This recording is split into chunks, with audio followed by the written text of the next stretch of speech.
नमस्कार दोस्तों, मैं अजय कुमार यादव। स्वागत है आप सबका अपना यूट्यूब चैनल गुरुकुल शिक्षा केंद्र में। स्टूडेंट्स, आज मैं क्लास 10th का एनसीईआरटी पर मैं 6.3 लेकर आया हूँ, जो एग्ज़ाम के लिए इम्पोर्टेंट तो है ही, आपको पढ़ना है और सिलेबस में है, इसीलिए जानना भी ज़रूरी है। तो आइए चलते हैं थ्योरम की ओर। क्या दिया हुआ है इसमें? दिया हुआ है, सिद्ध करें कि यदि दो त्रिभुज में संगत कोण बराबर हो तो उनकी संगत भुजाएं एक ही अनुपात में होती है और इसीलिए ये दोनों त्रिभुज समरूप होते हैं। हमने इससे पहले वाले क्लास में आपको बताया था कि समरूप त्रिभुज के लिए शर्त क्या होते हैं। अगर दो त्रिभुज समरूप होते हैं तो उसके लिए शर्त क्या है? शर्त ये था कि उनकी दोनों त्रिभुज के संगत कोण क्या हो, बराबर होनी चाहिए और उनकी भुजाएं आनुपातिक होनी चाहिए। तो आइए हम लोग चलते हैं, यहाँ पे लिख देते हैं क्लास 10th। तो सबसे पहले यहाँ पे हमने फिगर बनाया है और दिया है, उसमें मान लिए है कि आखिर कोई दो त्रिभुज तो आपको मानना पड़ेगा। हमने माना कि दो त्रिभुज ए बी सी एवं डी ई एफ इस प्रकार है कि कोण ए बराबर कोण डी, कोण बी बराबर कोण ई और कोण सी बराबर कोण एफ।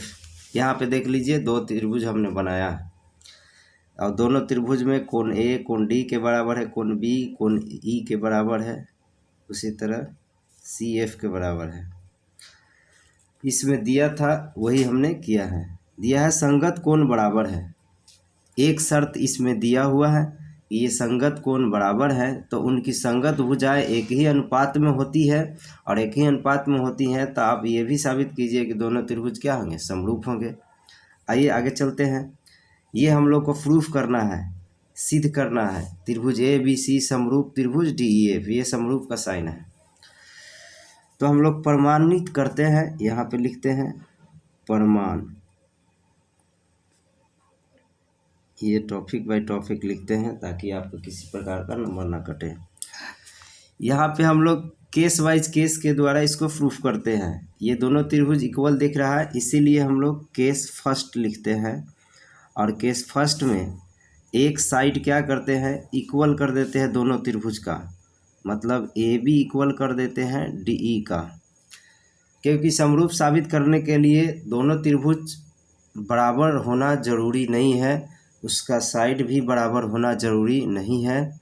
इसीलिए हम 3 केस में इस थ्योरम को प्रूफ करेंगे, साबित करेंगे। एक बार हम दो साइड को इक्वल कर दिए हैं, अगले वाले में एक साइड दूसरे साइड से बड़ा हो जाएंगे और अगले वाले केस में दूसरा साइड से पहला वाला साइड क्या हो जाएंगे, छोटे हो जाएंगे। मतलब 3 केस में इसको प्रूफ करके बताएंगे। तो पहला केस में हमने माना है ए बी बराबर है डी ई के, मतलब ये और ये भुजाएं बराबर है। चलते हैं दोनों त्रिभुज में ए बी सी एवं त्रिभुज डी ई एफ में।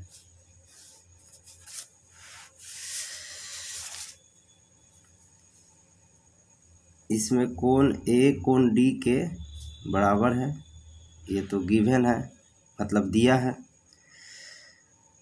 कोण बी भी किसके बराबर है, कोण ई के, ये भी दिया है। अभी हम लोग ए बी बराबर कर लिए हैं डी ई के, इसीलिए त्रिभुज ए बी सी सर्वांगसम हो जाएंगे त्रिभुज डी ई एफ के। कैसे? दो गो एंगल इक्वल है, एगो साइड इक्वल है, तो यहाँ पे लिखेंगे ए एस, ए से ए का मतलब एंगल होता है, एस का मतलब साइड होता है और फिर ए है एंगल होगा, मतलब दो एंगल और एक साइड से क्या हो गए, सर्वांगसम हो गए। अब दोनों त्रिभुज सर्वांगसम हो गए तो इसमें भुजाएं भी सब क्या हो जाएंगे, इक्वल हो जाएंगे। तो पहला तो ए बी बराबर हम लोग डी ई मान ही लिए थे, उसके बाद बी सी क्या हो जाएंगे, ई एफ के बराबर हो जाएंगे, ए सी भी हो जाएंगे डी एफ के बराबर। और जब बराबर हो जाएंगे तो हम लोग ऐसे लिख सकते हैं ए बी बटा डी ई बराबर में यहाँ 1 होगा। फिर क्रॉस करेंगे वही आ जाएगा, BC बट्टा EF हो जाएगा, बराबर में 1 होगा, AC बट्टा DF होगा, बराबर में 1 हो जाएगा। ये सारे अनुपातिक भुजाएं जो है क्या है, एक दूसरे के 1 के बराबर है, इसीलिए दोनों क्या हो जाएंगे, अनुपातिक। तो AB बट्टा DE बराबर हो जाएंगे BC बट्टा EF बराबर AC बट्टा DF। अब दोनों त्रिभुज में भुजाएं क्या हो गए, अनुपातिक हो गए, तो आपको शर्त याद होगा कि ये दोनों त्रिभुज क्या होते हैं, समरूप होते हैं, इसीलिए त्रिभुज ABC समरूप त्रिभुज DEF। ये पहला केस प्रूफ हो गया हम लोग को। अब हम लोग केस नंबर 2 में AB भुजा को बड़ा कर दिए हैं DE से। इस फिगर में देख सकते हैं AB है, DE से बड़ा है, इसीलिए त्रिभुज ABC DEF से भी बड़ा है। तो केस 2 में हमने AB को D से बड़ा किए हैं, तो कुछ बनावट करना पड़ेगा, क्योंकि कुछ अलग से कुछ करना पड़ता है तभी कुछ अलग दिखता है। तो यहाँ पे हम लोग बनावट करते हैं, बनावट हम लोग त्रिभुज ABC में करते हैं। ऐसा करते हैं कि DEF के बराबर एक त्रिभुज AMN इसमें बना लेते हैं। तो हमने क्या किया, भुजा AB से AM के बराबर DE और भुजा AC से AN के बराबर DF खींचा और M और N को मिला दिया।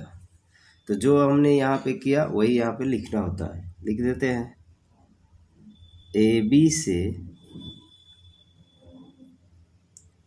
AM बराबर DE,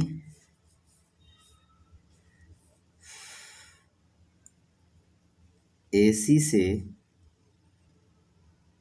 AN बराबर DF और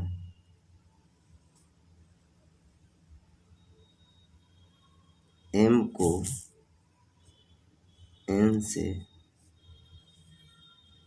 मिलाया, ये मिला दिया। अब हम लोग यहाँ पे प्रमाणित करते हैं, तो यहाँ पे लिखना पड़ता है प्रमाण, मतलब यहाँ से हम लोग साबित करते हैं। तो सबसे पहले दो त्रिभुज में चलते हैं, AMN और DEF में, उसके बाद फिर ABC और DEF अपने आप समरूप हो जाएंगे। चलते हैं त्रिभुज AMN एवं त्रिभुज DEF में। यहाँ पे हम लोग AM बराबर है DE से, क्योंकि ये तो हम लोग बनावट से किए हैं,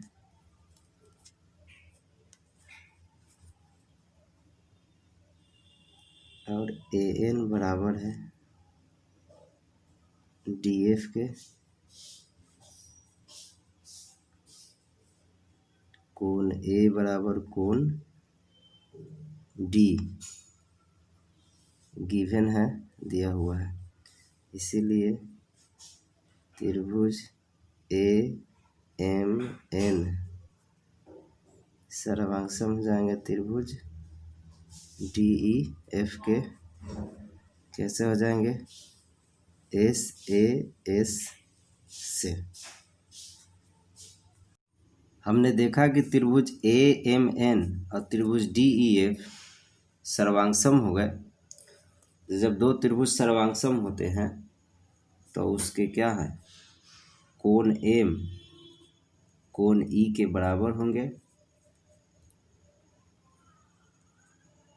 मैंने यहाँ दो फिगर फिर से बना दिया हूँ ताकि आपको समझ में आएगा, आपको नहीं बनाना है। अब कोण M बराबर हो जाएंगे कोण B के, क्योंकि ये तो गिवन में दिया हुआ है। कोण एम बराबर हो जाएंगे कोण ई, और कोण ई किसके बराबर है, बी के बराबर है। ये गिवन में दिया हुआ है क्वेश्चन में, फर्स्ट में आप देख सकते हैं। यहाँ पे अब लिखना है, चूंकि कोण एम और कोण बी संगत कोण है, संगत कोण है पहले से पता है, और जब संगत कोण होते हैं तो एम एन समांतर हो जाएंगे बीसी में। मतलब ये एक ही त्रिभुज में कोण एम कोण बी के बराबर हो जाएंगे, तो क्या हो जाएंगे, एम एन पैरेलल हो जाएंगे बीसी के। ये दोनों साइड जो है समांतर हो जाएंगे। जब त्रिभुज ए बी सी में एम एन समांतर बी सी है, तो ए बी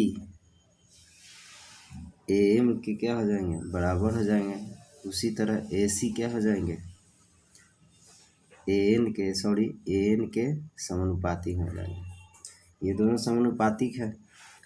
यहाँ पे हम लोग ए बी बटा ए एम को बनावट से हम लोग लिखा है डी ई के बराबर है, ए सी बटा ए एन डी एफ के क्या है, बराबर है। इक्वेशन फर्स्ट ये कहाँ से है, बनावट से।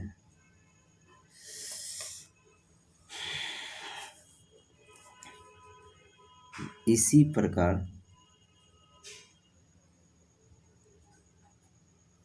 प्रकार हम लोग ए बी बटा डी ई बराबर बी सी बटा ई एफ समानुपाती साबित कर सकते हैं। तो हम लोग लिखते हैं यहाँ समीकरण 1 एवं 2 से ए बी डी ई के बराबर है ए सी बटा डी एफ। यहाँ ए बी डी ई समानुपातिक है, बराबर है किसके, बी सी बटा ई एफ के। इसीलिए दोनों त्रिभुज में तीनों भुजाएं समानुपातिक हो जाएंगे। समीकरण 1 एवं 2 से ए बी बटा डी ई समानुपात हो जाएंगे इसके बी सी बटा ई एफ, बराबर हो जाएंगे ए सी बटा डी एफ। और दोनों त्रिभुज में भुजाएं जब समानुपाती हो जाते हैं तो दोनों त्रिभुज क्या हो जाते हैं,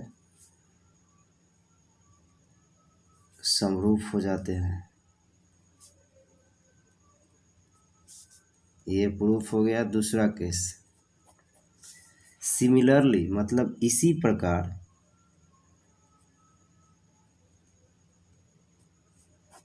हम लोग तीसरा केस में भी प्रूफ कर सकते हैं कि केस तीसरा में क्या प्रूफ कर सकते हैं, जब ए बी छोटा हो जाएगा किससे, डी ई भुजा से,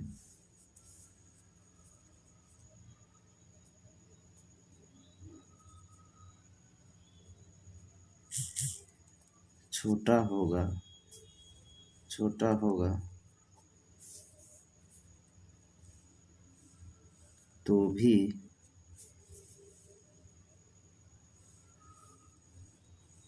हम लोग साबित कर सकते हैं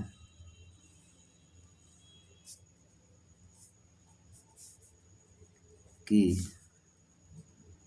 त्रिभुज ए बी सी समरूप होगा त्रिभुज डी ई एफ के। ये प्रूफ हो गया हम लोग का। तो दोस्तों मुझे उम्मीद है कि आपको ये वीडियो पसंद आया होगा, तो हमारे चैनल को सब्सक्राइब करें और बेल आइकन को दबाएं, अपने दोस्तों को भी शेयर करें। बहुत बहुत धन्यवाद।